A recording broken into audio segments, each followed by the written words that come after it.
2 games left, Brad. Very interesting games to close the week. I love these last 4 games. You got Baltimore, Seattle, you got New Orleans, Chicago.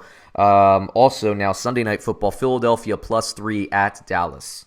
Wow, what a matchup. Big game. Oh, wow, that's fantastic. And that's on the Sunday night? Sunday night. Can I say this before we get into the game? How much better is the coverage of Sunday Night Football compared to Monday Night Football? Oh, man, not even close. Oh, my God. I mean, I know we touched on this last week, but it's not even close. I mean, Collinsworth is so good that essentially what he's doing is radio, right? We're listening to his voice the whole time. Right. And he's got the worst voice. He does have the worst voice in broadcasting. Right? You're absolutely right about this. Patty and Selma Simpson, like he's been smoking but he's fantastic. It doesn't matter. That's how good he is. You're right. Right? So I'm really looking forward to that. I'm sorry I went off a little bit, but Philly +3 at Dallas. Philly +3 at Dallas. Jesus, man, this one for me is as tough as the Minnesota one. Wow. I think maybe there's a possibility that Jason Garrett is the problem, and he is not getting this Dallas team revved up enough. And I think that could be it. I'm not saying it is. And I think Philly has just a little bit more talent, especially at quarterback, and I think their coaching is far superior. So I'm going to take Philly. Yeah. I'm with you. My computers are with you on Philly. And now I said last week, one of the very few people I think out there that were calling this, but I said, look, this Jets team that Dallas is playing, I'm not going to freak out if Dallas lays an egg against this Jets team. I think the Jets were severely underrated, and I still believe that. So I'm not flipping out for Dallas. And I said I wasn't going to flip out. You called that. That was the superior take. Yeah, sure. And so I thought that, look, I wasn't, and I thought one of the things that would happen is I thought, man, Dallas is going to come out and really lay into a team. And so I was looking forward to actually taking Dallas this week. And then I saw they were playing Philly. I'm like, well, shoot, man. We talk a lot about matchups. I agree with you about the coaching. I think Peterson and it's Schwartz, right, the defensive coordinator there. I would take them over Dallas's coaching. I think Dallas's defense is better than Philadelphia's.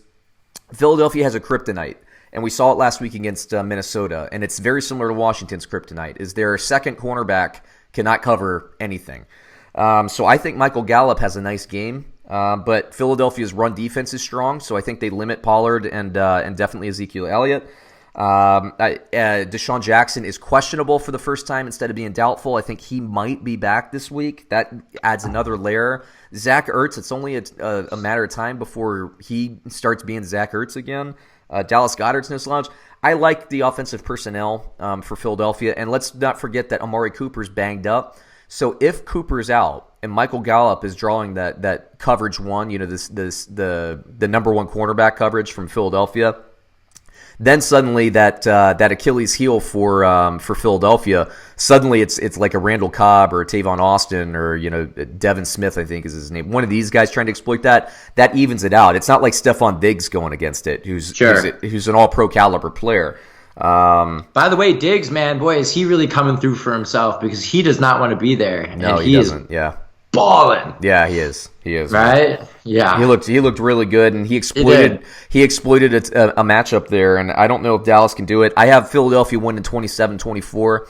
I like Wentz a little bit better than Prescott. I'm not freaking out. I just letting you know, Dallas, I'm not freaking out about Dallas. But I just like this matchup, and I like the Eagles, man. They just ran into the buzzsaw in Minnesota. It happens sometimes.